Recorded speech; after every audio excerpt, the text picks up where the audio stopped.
She's Justice. And she's Bria. And this is Rabbit Hole Ramblings. Hello everyone. So for today's edition of Rabbit Hole Ramblings, we are going to walk through the process of making strawberry cupcakes. And also talk about the current events happening in the world today, actually. Alright everyone, so the first step, as of right now, is we're going to preheat our oven to 350 degrees. Yes, it's a good degree. Yes, very. We're going to start this before the baking process even begins, just to ensure that we have enough time. Exactly. What she said.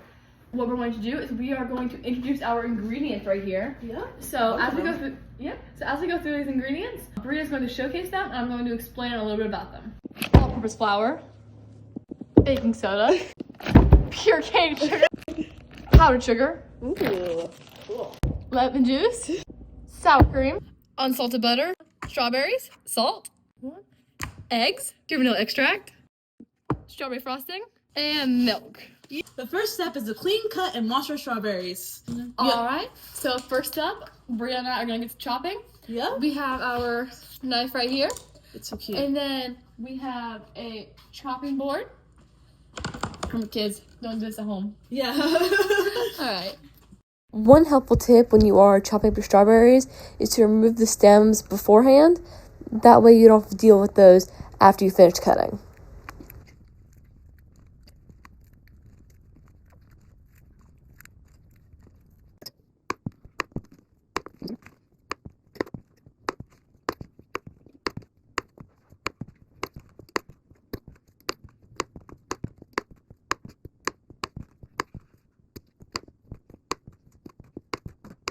Okay, now all the chopping of the strawberries is completed, so... Well, since we do have leftover strawberry tops, we don't want anything to go to waste. So we do have a special guest for our show. This is Chum. Aww. And Chum happens to love strawberries. So we'll let him munch a little bit.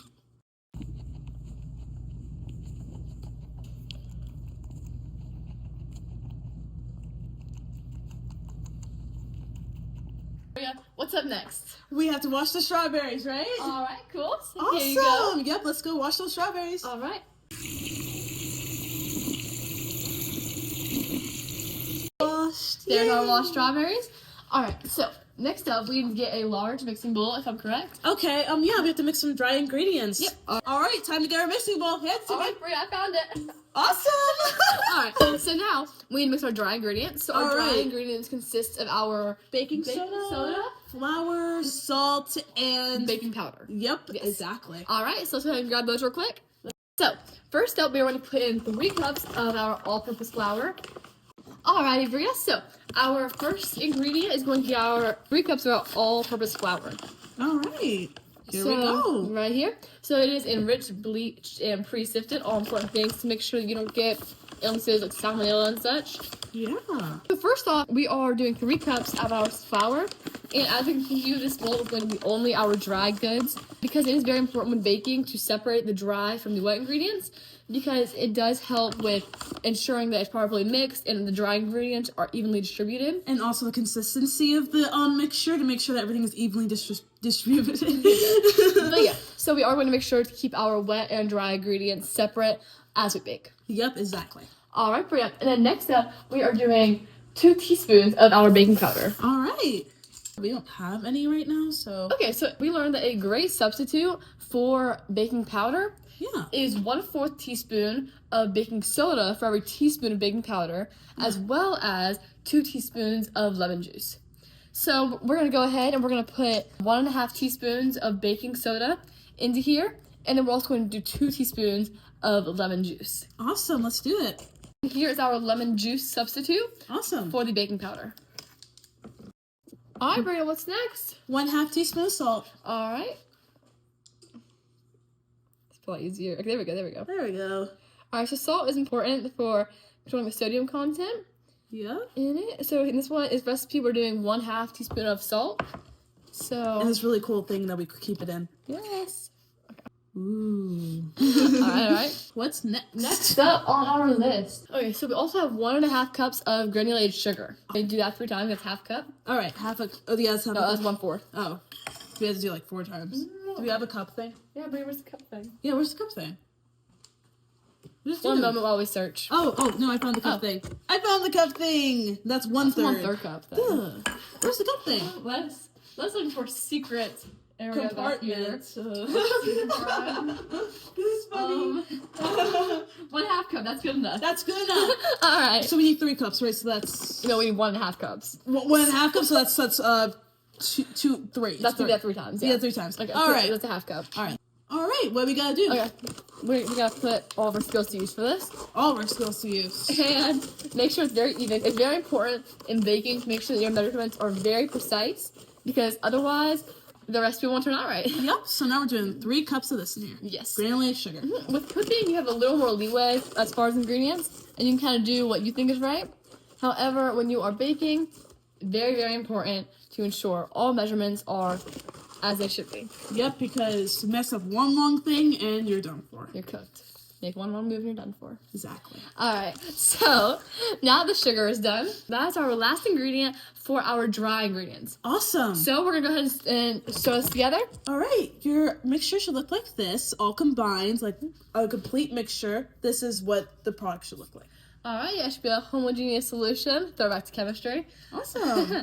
But yeah, as Bria said, they should all be mixed together, and usually kind of like a white powder. Yeah. Kind of like the snow we're about to get in a little bit. Yeah. But yeah. Alright. Next we have to move on to our Wet ingredients. Alright, so Bria, what do our wet ingredients consist of? Okay, I believe it's eggs, milk, and sour cream. Yes, and I believe also vanilla extract with that. Oh, that's so true. Alright, great. Yes. Well, let's get to it. So, What's our first ingredient? first up, let's whisk together that milk. Okay, awesome. Alright, so for Where's my handy wicks? Alright, so it is going to be 1/2 cup of milk. Okay. Grab that real quick.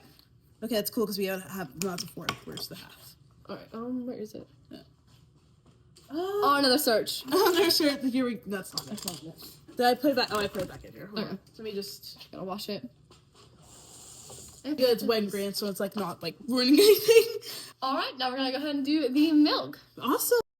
Just where's the sour cream? Right here. Let's go. Alright, so the sour cream is supposed to be at room temperature, so it's been sitting out for about 30 minutes, I'm Yeah. sure. Yeah. Alright, cool. Let me grab the wet ingredients. Exactly. Alright, so Bria, sour cream seems like a little bit of a strange ingredient to add into the cupcakes. Why are you adding this? I know. It actually adds this moisture to the cupcakes and also makes it have that crummy texture and that rich texture. This is like really helping with how the cupcake will taste because texture is a big thing about how most things taste. Alright, awesome. Well, let's go ahead and add a 1/2 cup to our cupcake wet mixture bowl. Let's go. So next up, Bria, we have our eggs. Okay, so for this recipe, how many eggs do we need? 3. 3 eggs? Alrighty, cool. We have large eggs, so these are Awesome. 3 large eggs. Can you juggle them, Justice? Let's see if I can juggle them. Oh, wait. Oh, Wait. oh my gosh. 8? Like these cupcakes? Like we're about to eat? Okay. I don't think 3 will work, so we're going to keep it at 2 for now. Okay. And the third one's going to go into that mixture. Mixture. Awesome. Alright. Alright, Bria, we do need to be careful that we don't get any eggshells into the mixture because eggshell is not a listed ingredient for this recipe. Justice, great job not getting any shells in the mixture. That's a really important thing about it. Yeah. Thank you. Yes, I agree. Because no one wants to be eating shells to bite into their cupcakes. Exactly. Alright. Alright, next up is the vanilla extract. Yes. So vanilla extract. My favorite part. This is important for just the flavor in general. Yeah, since we're making strawberry cupcakes, the vanilla extract really helps bring out the strawberry flavor. Yeah, because it kind of gives like a baseline flavor. Exactly. And it smells really, really good. It does. Yeah. Alrighty, so let's go ahead and throw that in. And side note, if you don't have a 1 tablespoon measuring cup available, 3 teaspoons is the equivalent of 1 tablespoon. Oh, that's great. All right, Justice, what's the next step? Alright, so next up, we need to mix our wet ingredients. Okay. And then as we mix the wet ingredients, we're going to beat together the dry and the wet ingredients. Okay. And then add in our chopped up strawberries. Oh my which gosh. Bria was chopping while I was mixing those ingredients together earlier. So we'll show you guys those in just a moment. Yeah.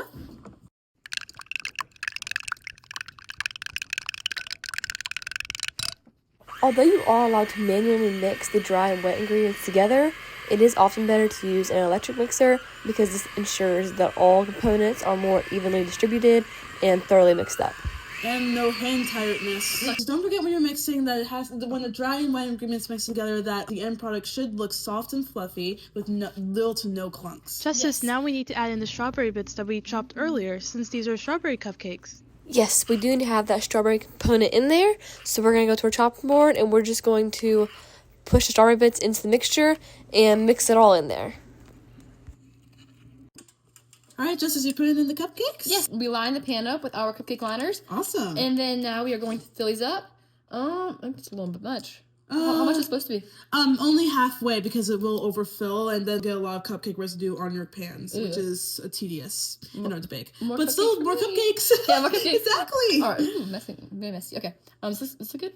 Yeah, that's good. Good. That's exactly how you should have it. All right, Halfway filled. let's go ahead And put it in. We should frisbee it. Ooh, this is working well, Bria. I'm glad that we decided to use this because it fills up about halfway like a spoon would, but it's a lot less messier than other utensils would be. So, I'm glad this works. Now we're going to set a timer for 18 minutes. Yeah. Okay, Justice, while we're waiting for the cupcakes to bake, I have a question for you. Really? What is it? What state produces the most strawberries?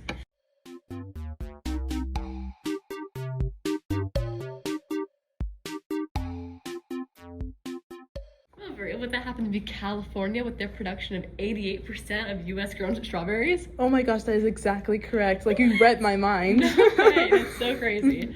Okay, well, speaking of California, I want to take a moment to discuss and have a little fireside chat discussing the wildfires that have been raging through Southern California since the beginning of January. Yeah, it's insane that there's so many fires. I'm sure there was actually 9 fires that were raging through California, not just the 3 that we saw. I know, originally I didn't even know there were 3. I thought it was just that one, the Palisades fire. Yeah. But then I know we did a little more research about it and we ended up figuring out there are 9, which is pretty crazy. Yeah. Those 9 were the Palisades, Eaton, Hughes, Border 2 fire, forgive me if I pronounce this wrong, Laguna fire, Cebuela fire, Clay Fire, Gulf Fire, and Gilman Fire, correct? Yes, exactly. It's pretty crazy. I know the big 3 were the Palisades Fire, Eaton Fire, and Hughes Fire. Yeah, Palisades is the one that's been in the news a lot that's made everyone evacuate, basically.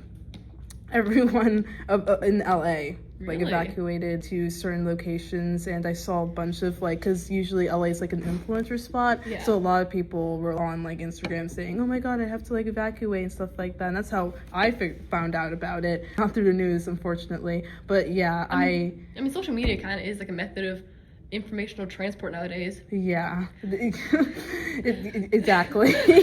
You're laughing at my usage of informational transport? Okay, whatever.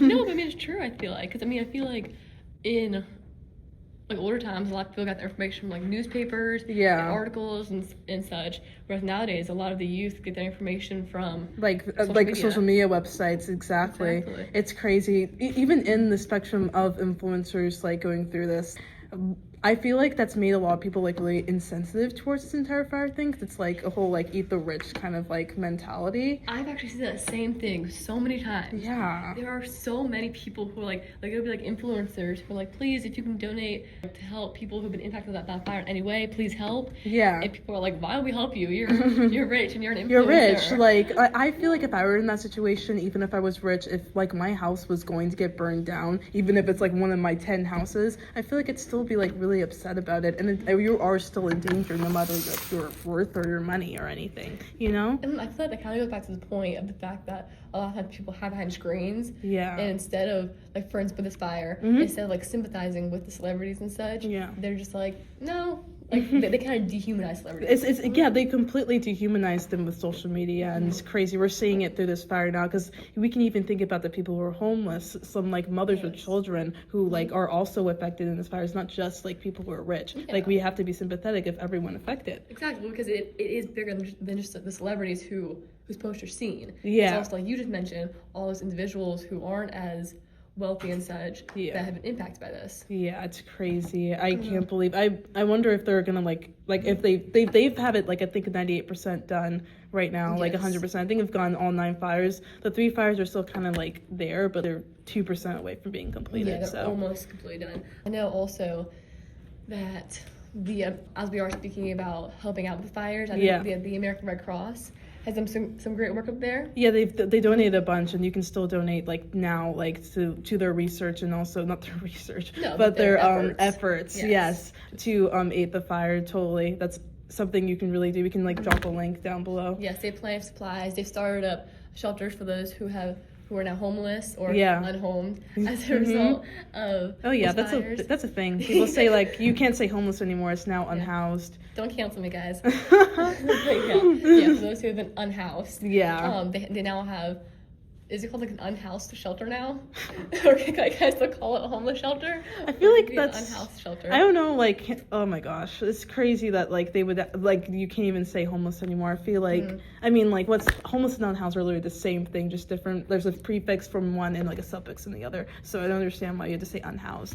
Well, regardless of what we want to call it, it is very unfortunate. So the American Red Cross is doing some great work there, trying to help those who lost their homes in the fire and also provide them with food and water. That's and awesome. like that. I'm glad that everyone cares so much about this. It's good to have at least some people, like there are a lot of sympathetic people out there. It's not just all black and white. There are so many people that care too. And I feel like social media for me has helped in a little bit, like helping us, like again, that's how I found out about the fires. I feel like it has helped with the efforts and a lot of donations and stuff like that, because that's just how it works with like how it gets to everyone. That is one positive of social media, is the fact that if it is reached out to the right people, then there will be sympathies for the cause. Sympathies for the cause, yes. If there's that one Lorax quote that was like, unless someone, what was it? Like, unless like you want to do something good, no one will do it. I don't know. The only quote I know from Lorax is that one that's like, I say let him die. Let him die. Let him die. That's the only quote I know from Lorax. Okay, so that's not what we're talking about with the fires. That's not what we're talking about. Let it grow. Yeah. Although trees were burnt down, so. Okay. But yes, I don't even know where to go from there. But no. Back to what we were saying that with the fires, I know that the largest fire was the Palisades fire. Yeah. And it actually did scorch more than 23,400 acres. You memorize the entire big number? Wow. Yeah, it's a lot. I wonder how like life would be after like this fire, like how people's lives would be changed, how they, because you know, like a big like life-changing like moment like that is like something that would totally like change like the way you really see life, because like you could be living one day, then one day you think, oh, like my house could burn down, something bad could happen to me, and then like what is it, you could like realize how valuable your life is. I wonder what effect this has had on people there. I don't know, I wish we could ask them. I wish we could. I'm sure that it has humbled a lot of people like, across the nation, because they kind of realize that even celebrities are not untouchable. Yeah, like, exactly. It also could like serve as like a notion that like, you know, they're not untouchable or not above anything. Bad things can still happen to them, because California fires have been a thing like for a long time. Of course, like with the rise of like knowing about it, because it's been like uniquely large, we are now seeing it. That is one thing that was kind of strange about this fire, because generally like fire season, kind of similar to how South Carolina has hurricane season. Yes. California has a fire season. So there is one thing that is strange about this is fires usually sprout up, like this large fires generally sprout up around like July. Yes. And last till about October. Yeah. It's fire season there. However, this one was in January and it was so widespread. Yeah. So it has led many to wonder, or many environmentalists to wonder exactly how this fire started. Yes, it's been an ongoing debate. We've done a lot of research, and we were thinking, like, how did this fire start? No one knows the answer yet. We've looked at a bunch of, like, people saying their thoughts about it, like, you know, like, the climate, like, you know, like, the growing, like, temperatures, because, you know, January isn't exactly the coldest month. Yeah. But, yeah, it's crazy that it's happened in January. Shows how our environment's kind of declining, but, you know. At first, a lot of people wondered if maybe the fire sparked as a result of like a lightning strike or something like that. However, after experts like reviewed the situation, they found out that there were no storms in the area of the Temescal Ridge, which is the area where the Palisades fire sprouted from. Oh, so that can't be a reason. No. However, there were very high winds that morning, so environmentalists assume that once the fire was sparked, the winds kind of amplified it. But even still, there's been no response as to how the fire was possible in the first place. There's been no like real clear answer of how the fire started. And I think it's probably just the fire and just like the growing temperatures in California, because it's not exactly the coolest like state to be in anyways. So that along with the wind probably sparked it. But I mean, like if If mountains could talk and they could see, like, what started it, you know? If only, right? If only. Oh, I know also there was one article that included an interview with the public works director, Mark Persuela. But yeah, this article was discussing how there were a lot, just very dry atmosphere that day, which, again, I don't know how that sparked the fire, but that would have fed and been a cause as to why it grew so large. Yeah. In addition, there were a lot of safety, I can't think of the word, there were a lot of, like, safety measurements. Safety guidelines. Yeah, there were a lot of safety guidelines that were supposed to be implemented in the area at this time, but were not. And again, it's not, the government hasn't really answered as to why those weren't implemented. But, like, we can assume that they probably didn't, like, think if this would be this large. Even, I mean, it's kind of, like, still questionable because California, this isn't, like, the first fire they've seen. So, it is kind of questionable to think, like, why didn't they, like, take the extra step? But, you know. Yeah. I know, for instance, one of these safety measures that was supposed to be taken but was not is that the fact that the San Ynez Reservoir was left empty for maintenance. This reservoir can hold about 117 million gallons. Yeah. So a lot of people are wondering why this just happened to be left empty for maintenance during this time period. Yeah, I wonder that too. That is actually a very, like, that's a good question. Yeah. So if you're a conspiracist, I mean, we have a bunch of conspiracy that we were looking up. We won't discuss all of them on this podcast, but there are many conspiracies, of course, that it's the government's doing and such. I knew what you were about to say. Or you can just assume that it was a coincidence. It was a coincidence.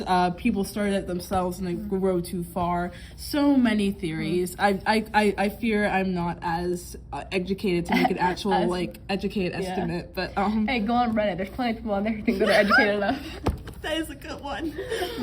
Yes. I mean, I love Reddit only for the fact that they're all really opinionated and, like, opinionated to the fact that they have a lot of gross opinions. Like, you think Quora just for idiots? That's Reddit. It's so fun just to watch people just completely and utterly, like, think they know exactly what they're talking about. They're such hateful human beings. They are very hateful, yes. There's an entire subreddit dedicated to hating LA. And when the fire started, like, all of them were all like, well, eat the rich. Like, once again, I feel like people are not considering the fact that it was not just the rich impacted by this fire. It was a bunch of people. That's why there were donations. Like, it's not just the rich. If there's a stigmatism of rich people, like, that's like, you think it's being set by you, not like them. Exactly. Like, and my mom, she actually grew up in LA. Yeah. And she grew up right south of LA in a little place called Sunny Valley. And she has friends that still live there.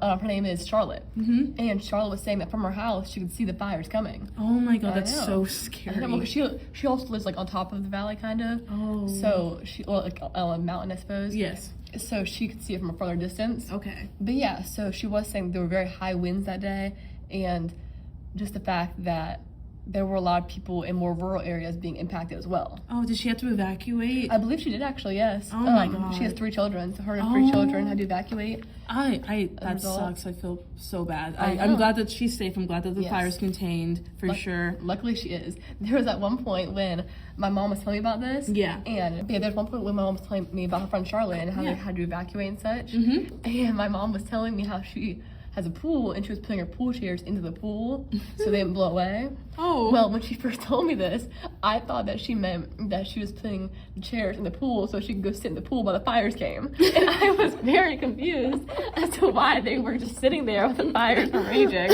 And I thought that, like, for a moment, it just didn't click. I totally, it's so funny, actually. No, it was only like a solid 2 seconds where I thought it. But before my brain registered what she meant, I thought she meant, like, she was just gonna sit in the pool with some water and the fire can't get her in there. I can't get her in there. That's not a bad idea, honestly. If I was in the fire, I'd probably be like, if I had a pool. I don't have a pool, though. Hot tub? I don't have a hot tub either. Do you have a pool? No, you're honest. You've been there. No. I have been there.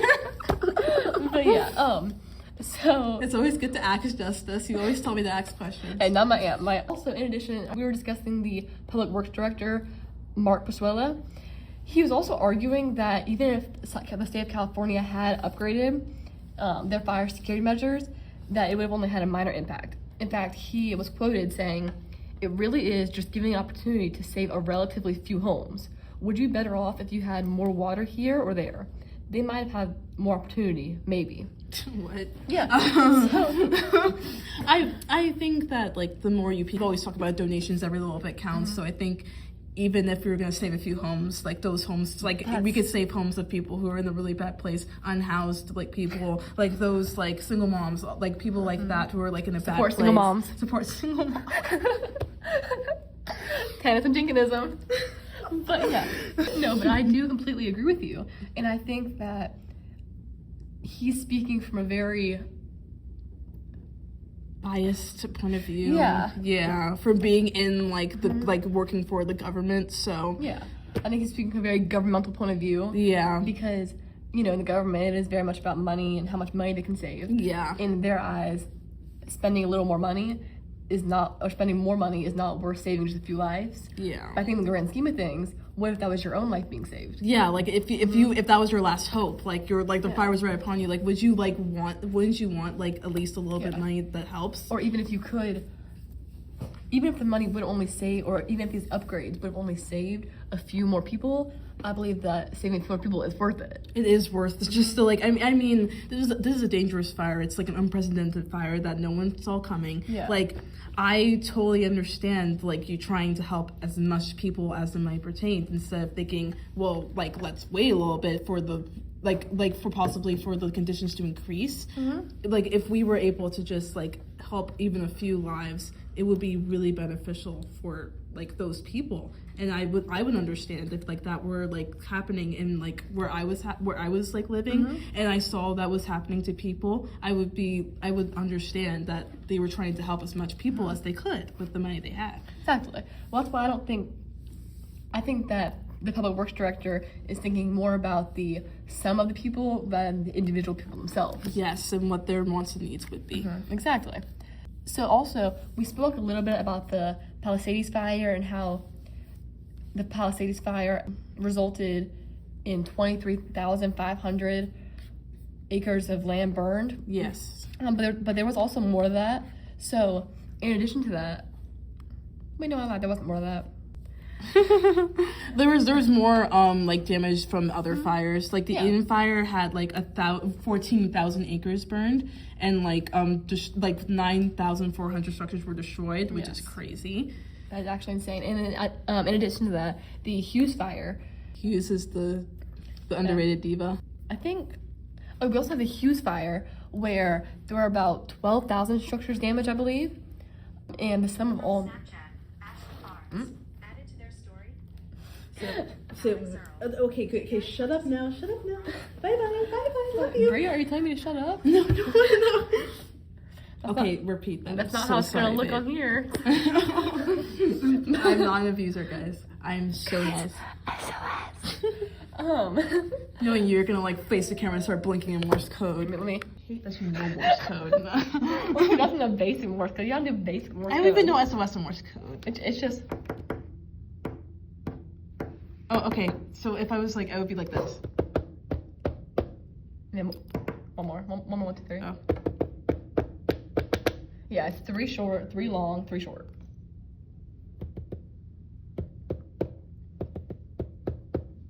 Close. Very close. Oh, Bria, totally I don't know. Wait, you could use SOS using smoke signals if you're trapped in the fire. Wait. Yeah, like if you're trapped in the like if you're trapped in the fire. Trapped in? Do you think there's anyone like trapped in the fire? No way. Wait, that's sad. That's so sad. Wait, I don't like this idea. Let's move on to something else. But like, imagine how they felt. Like they were so alone. No, and stop. Like... we're censoring this podcast. We're not gonna talk about that. We are censoring this podcast. I wish we could do like beeps, beep. I want to do beeps with you saying stuff because people would be like, oh, like you can say dang it or something, and then we censor it. Sorry guys, I said a bad word. But yeah. So in addition, these fires had a large impact on an immense amount of people. Currently, there has been evacuation of almost 200,000 people, and in addition to this, there were roughly 27 casualties that we know of as of right now. So our regards do go out to those and those families that have been impacted by this. That's why we encourage donations for sure, making sure that everyone can get the help they need. Absolutely. Luckily, the fires are mostly contained as of right now, so it is wonderful to hear. I'm very happy about that. Yeah, and me hopefully too. the government will implement those safety guidelines. Sometimes things happen for a reason. I don't mean to sound insensitive when saying that, because of course it's a horrible thing. It shouldn't have happened. But I hope this is a wake-up call. It's a wake-up call. Sometimes you need that wake-up call for people to want to change. Exactly. I know that happened in 2018. 2018, there was a pretty bad California fire similar to the ones now. And after that, that's when they came up with all these fire security measures that had to be implemented. But they just never got around to them. Yeah, there always has to be a wake-up call. And I hope that maybe this is a wake-up call. Yeah, it's just very unfortunate that there had to be so many fatalities and destruction for it to be realized. Well, because it also impacts more than just the individual people as well. I know there's a lot of first responders that had to go out there. There were a total of about almost 40,000 total emergency responses. Oh my lord. As a whole, they had to cover 55,000 acres that were burned. That's crazy. Imagine the chaos. The actual, if I was looking at that out my window, I would literally think I was in a dystopian novel. Yes, that's why we also appreciate all the first responders out there. Yeah, that we appreciate you so much. Yes. That's your job. You really served the mile there. Yes. We're so happy that you stepped up and helped everyone there. Yes, but yeah, overall, is there anything else you want to add, Bria? I don't think so. I think our cupcakes may be done or overdone. Oh no, they're gonna burn. They're gonna burn. Oh no, let's see. They're gonna burn. Okay. We actually didn't Do I smell smoke? We did actually change the recipe slightly, so we had to alter. Not the actual recipe itself, we changed the amount we were making. Yeah. So we also changed the time, or how long we baked them. Yes. So we do need to go check on those real quick. Just make sure, if we didn't explain earlier, you just put a toothpick into the cupcake and pull it out and see if it's clear. And, that's how you know it's done. So we'll see if it's not going to stick in there or it's burnt. It's black. Yeah, or it's black and crisp. charcoal. We have a lot of people counting us giving them cupcakes. So. We do. So let's go see those cupcakes. How about that? Let's go. All right, Bria, they're coming out of the oven and they look great. Let's frost them.